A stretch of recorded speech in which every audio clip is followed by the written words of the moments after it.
আমার প্রতিবেশী রাষ্ট্র অশান্ত।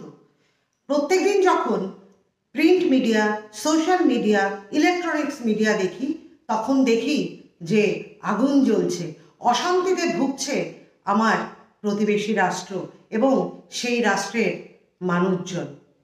নমস্কার, আমি একজন ভারতের নাগরিক। গর্বে বলি আমি ভারতীয়। বিগত কিছুদিন ধরে আমার প্রতিবেশী রাষ্ট্রের কিছু কিছু ঘটনা যেগুলো আমরা খবরে পাচ্ছি, তারই নিরিখে আজকের এই ভিডিওটা করতে চলেছি। এবং এই ভিডিওতে বলা কথাগুলো একান্তই আমার নিজস্ব অনুভূতি এবং সাদা চোখে আমি যতটুকু বুঝতে পেরেছি সেই নিরিখেই ভিডিওটি করা। আপনাদের কারোর ভালো লাগতেও পারে, কেউ সহমত পোষণ করতেও পারে, আবার তার উল্টোটাও হতে পারে। যার যার মতামত যার যার কাছে। তো যদি ভিডিওটা আপনাদের ভালো লাগে তো কমেন্ট করবেন, যদি ভালো নাও লাগে তাহলেও কমেন্ট করে জানাবেন। তো যেটা বলছিলাম যে আমার প্রতিবেশী রাষ্ট্রে অশান্তি চলছে, বিভিন্ন সংবাদ মাধ্যমে যেটা আমরা পেয়েছি, ইভেন সোশ্যাল মিডিয়াতেও। তো শুরুটা হয়েছিল কিন্তু একটা সেন্সিটিভ ইস্যু নিয়ে। সেন্সিটিভ এই কারণে, কেননা সংরক্ষণ প্রথা যেটা রয়েছে চলে আসছে, সেটা কিন্তু সেন্সিটিভ। কেননা কাজের সূত্রে যখন বাইরে যাই, বিভিন্ন মানুষের সাথে যখন কথা বলি, তখনই বুঝতে পারি যে এই সংরক্ষণ ইস্যু যে দেশেই চলুক সেটা সেন্সিটিভ। তো আমার প্রতিবেশী রাষ্ট্রকেও নাড়িয়ে দিয়েছিল সেই দেশের ছাত্রছাত্রী মহল, এবং ইস্যুটা ছিল সংরক্ষণের ইস্যু। আপনারা সবাই অবগত আছেন, সুতরাং এই ব্যাপারে আমি খোলসা করতে চাইছি না। এবং তারপরেই কিন্তু আমরা দেখলাম যে ওইখানে পট পরিবর্তন হলো এবং ওইখানের মানুষ বলছেন যে এনারা স্বাধীন হয়েছে, এবং যার হাতে বর্তমানে ব্যাটন রয়েছে আমার প্রতিবেশী রাষ্ট্রের, তিনি নোবেল প্রাইজ পেয়েছিলেন শান্তিতে, পিস নোবেল উনি পেয়েছিলেন, পুরস্কৃত হয়েছিলেন তিনি। তো ওনার হাতে ব্যাটন, অথচ পত্রপত্রিকায় আমরা বিভিন্ন ইস্যু দেখতে পাই। একদম গরম গরম আবহাওয়া, এবং হাওয়াটাও কি ভারী হয়ে ওঠেনি? নিশ্চয়ই উঠেছে।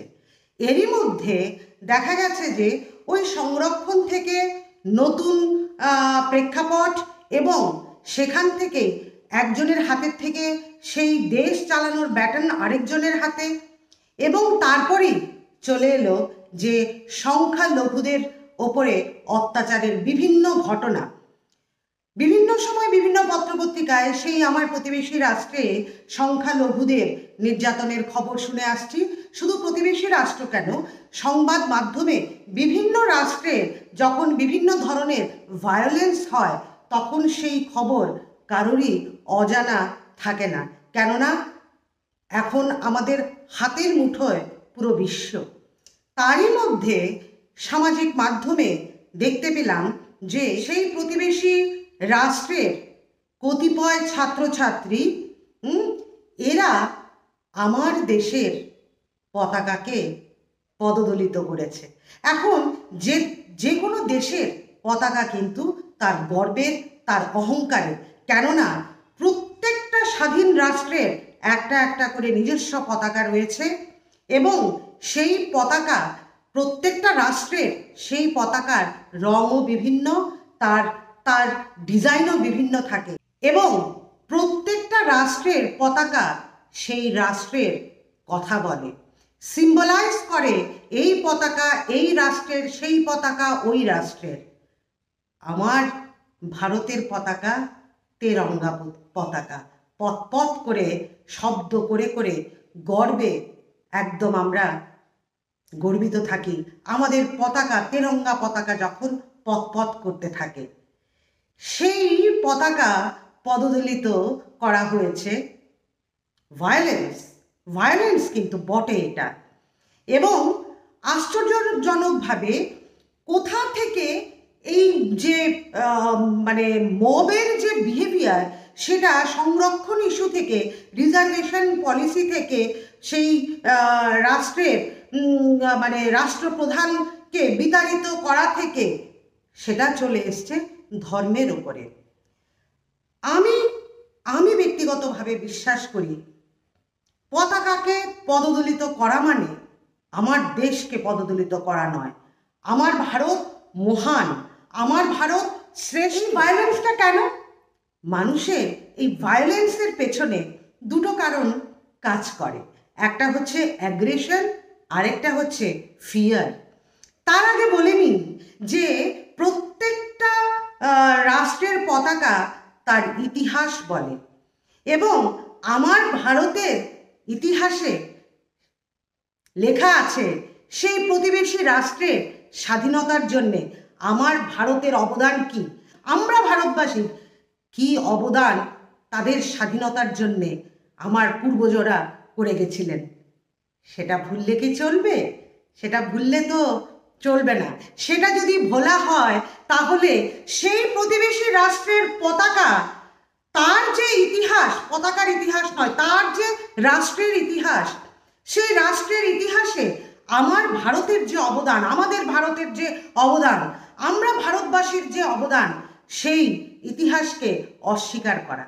ইতিহাসকে অস্বীকার করে কোনো মানুষ ওপরে উঠতে পারে না, কোনো মানুষ ওপরে উঠতে পারে না বলে আমি বিশ্বাস করি। এবং যে এই ভায়োলেন্সটা হয়েছিল, পদদলিত করার ভায়োলেন্স, সেই ভায়োলেন্সের পেছনে ফিয়ার কাজ করছিল। মানুষ কখন এই ভায়োলেন্সগুলো করে? যখন দেখে যে আমার সাথে যে রয়েছে, আমার উল্টো দিকে যিনি রয়েছেন, তার সাথে আমি পেরে উঠতে পারবো না কোনোভাবেই, ইভেন ইন্টেলেকচুয়ালিও নয়, ইন্টেলেকচুয়ালিও আমি পেরে উঠতে পারবো না, তখনই কিন্তু একটা ভয় কাজ করে এবং ভায়োলেন্স, এবং সেটাই হয়েছে। আমি বিশ্বাস করি না আমার তেরঙ্গাকে পদদলিত করেছে মানে আমার দেশকে পদদলিত করা হয়েছে।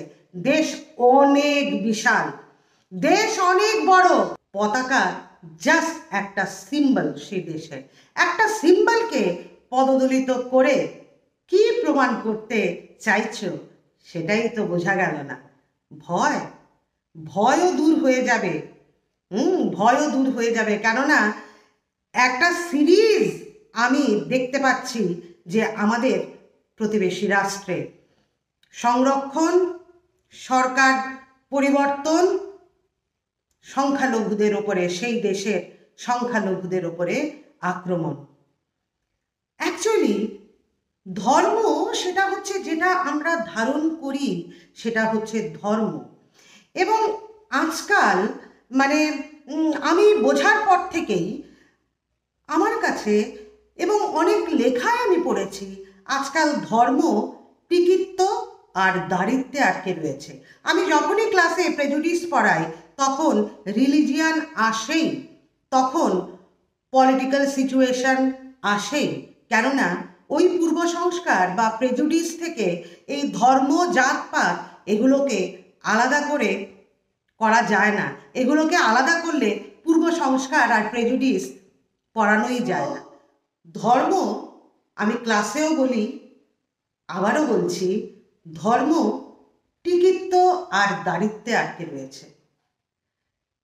একটা উদাহরণ দিই, এবং সেটাও আমার পড়া, এবং এইটা আমাদের স্বামী বিবেকানন্দের জীবনের উপরে আধারিত একটা গল্প। এটা হচ্ছে যে স্বামী বিবেকানন্দের অনেক মহিলা, অনেক শিষ্যা ছিলেন, এবং জগৎ বিখ্যাত শিষ্যাও কিন্তু ছিলেন, আমরা পড়েছি। এবার ওনার যেহেতু মহিলা শিষ্যা রয়েছেন, তো ওনার যে শিষ্য, কয়েকজন শিষ্য এসে একদিন স্বামীজিকে বললেন যে আপনার যে এত মহিলা শিষ্যা রয়েছে, তো সেই জন্যে আপনাকে কিন্তু অনেকেই কুমন্তব্য করছে, আপনার বিরুদ্ধে অনেক কুমন্তব্য করে চলেছে। স্বামীজি স্বভাবসিদ্ধভাবে ওনার স্মিত একটা হাসি দিলেন পবিত্র একটা হাসি দিলেন। হাসি দিয়ে যিনি এই সংবাদটা দিয়েছেন তাকে বললেন যে ঠিক আছে, ওগুলো তো হবে, কি আর করা যাবে, একটা কাজ করো, আমার একটু পাহাড়ে ভ্রমণের ব্যবস্থা করো তো, এবং আমার শিষ্য শিষ্যা যারাই রয়েছে তাদেরকেও কিন্তু সঙ্গী করতে ভুলো না। এবং তোমাকে আরও বলে দিই, যারা আমার বিরুদ্ধে বলছে তাদেরকেও কিন্তু অবশ্যই নিয়ে যাবে, তাদেরকে কিন্তু মিস করো না, কেমন? এবার যথারীতি সেই দিনটা এলো এবং স্বামীজি সবাইকে নিয়ে ভ্রমণে বেরিয়ে গেলেন। কোথায় না, পাহাড়ে। এবার পাহাড়ে উঠছেন, ওনার পেছনে পেছনে ওনার শিষ্য শিষ্যারাও রয়েছেন। এবার স্বামীজি কিছুটা ওঠার পরে পাহাড়ের তলায় সেই শহরটা দেখা যাচ্ছিল এবং স্বামীজি একজন শিষ্যকে ডেকে বললেন যে দেখো তো, এই আমরা তো এতটা উঁচুতে উঠলাম, নিচে কি দেখা যাচ্ছে? বলছে স্বামীজি শহর দেখা যাচ্ছে। স্বামীজি বললেন হ্যাঁ, শহর দেখা যাচ্ছে। আর শহরের কি দেখা যাচ্ছে? তখন শিষ্য বললেন স্বামীজি শহরে যা দেখা যায়। বলছে হ্যাঁ, বলো না কি দেখা যাচ্ছে, অন্যরাও শুনবে, বলো কি দেখা যাচ্ছে। তো শিষ্য বলছেন যে স্বামীজি দোকানপাট দেখা যাচ্ছে। বলছে ও, দোকানপাট দেখা যাচ্ছে? বলছে হ্যাঁ, দোকানপাট দেখা যাচ্ছে। তখন স্বামীজি বললেন যে আর কি দেখা যাচ্ছে? বলছে ওই তো গাড়ি যাচ্ছে, হ্যাঁ, পথ চলতি মানুষ দেখা যাচ্ছে। বলছে ও, পথ চলতি মানুষও দেখা যাচ্ছে? বলছে হ্যাঁ, পথ চলতি মানুষও দেখা যাচ্ছে। বলছে কেমন মানুষ যারা যাচ্ছে ওরা কেমন? বলছে ওই তো স্বামীজি, কেউ মহিলা আছে, কেউ পুরুষ আছে। বলছে ও আচ্ছা, মহিলাও আছে পুরুষও আছে?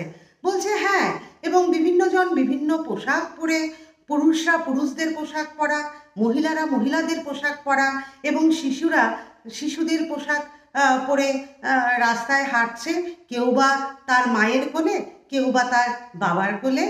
বলছে ও আচ্ছা আচ্ছা আচ্ছা আচ্ছা, ঠিক আছে, চলো আর একটু ওপরে ওঠা যাক। তখন শিষ্য শিষ্যাদেরকে নিয়ে স্বামীজি আরেকটু ওপরে উঠলেন। এবার স্বামীজি আরেকজন শিষ্যকে ডেকে বললেন যে বাছা, এবার তুমি এসো তো, দেখো তো নিচে শহরে কি দেখা যাচ্ছে। তখন শিষ্য বললেন যে স্বামীজি, ওই যে আগে উনি যা বলেছিলেন তাই তো দেখা যাচ্ছে, মানুষজন যাচ্ছে, গাড়ি ঘোড়া যাচ্ছে, হ্যাঁ, দোকানপাটে বিক্রেতা ক্রেতা সবাই আছে। তবে এখন তো আরেকটু উঁচুতে, সেই জন্যে মানে একটু অস্পষ্ট দেখা যাচ্ছে। বলছে ও, অস্পষ্ট দেখা যাচ্ছে? আচ্ছা, মানুষজনগুলো কেমন বলো তো? বলছে ওই তো পুরুষ রয়েছে তাদের পোশাকে, মহিলা রয়েছে তাদের পোশাকে, বাচ্চারাও বাচ্চাদের পোশাকে রয়েছে, কিন্তু একটু অস্পষ্ট তো, তারা অ্যাকচুয়ালি কি পোশাক পরে রয়েছে সেটা ঠিক মালুম করতে পারছি না। স্বামীজি বললেন ও আচ্ছা আচ্ছা, অস্পষ্ট হয়ে গেছে না, কিন্তু মানে পুরুষ মহিলা বোঝা যাচ্ছে না? বলছে হ্যাঁ, মানে একটু ভালো করে মনোযোগ দিয়ে দেখলে বোঝা যাচ্ছে যে ওই মানে পুরুষ মহিলা, কিন্তু ওনারা কে কি পোশাকে পরে আছেন সেটা অতটা ঠাউর করতে পারছি না। বলছে ও আচ্ছা আচ্ছা আচ্ছা, হ্যাঁ, এতটা উঁচুতে কি করেই বা পারবে? ঠিক আছে, চলো এবার আরেকটু উঁচুতে উঠি আমরা। এই করে করে একদম উঁচুতে উঠে গেছেন, যতটুকু ওঠা যায় আর কি, সেই উঁচুতে উঠে গেছেন। এবার প্রথমজন, বলে রাখা ভালো, স্বামীজির বিরুদ্ধে যারাই কথা বলেছিলেন তাদের মধ্যেই প্রথমজনও ছিলেন, দ্বিতীয়জনও ছিলেন। এবং প্রথমজনকে আবার ডাকলেন, না এসো এসো এসো, তুমি এসো বাপু, তুমি এসো, তুমি তুমি তো প্রথমে বলেছিলে না, এবার তুমি দেখো, কেননা এখন তো আমরা অনেকটা উঁচুতে চলে এসেছি। বলছে হ্যাঁ স্বামীজি বলুন। বলছে দেখো এখন কি দেখা যাচ্ছে।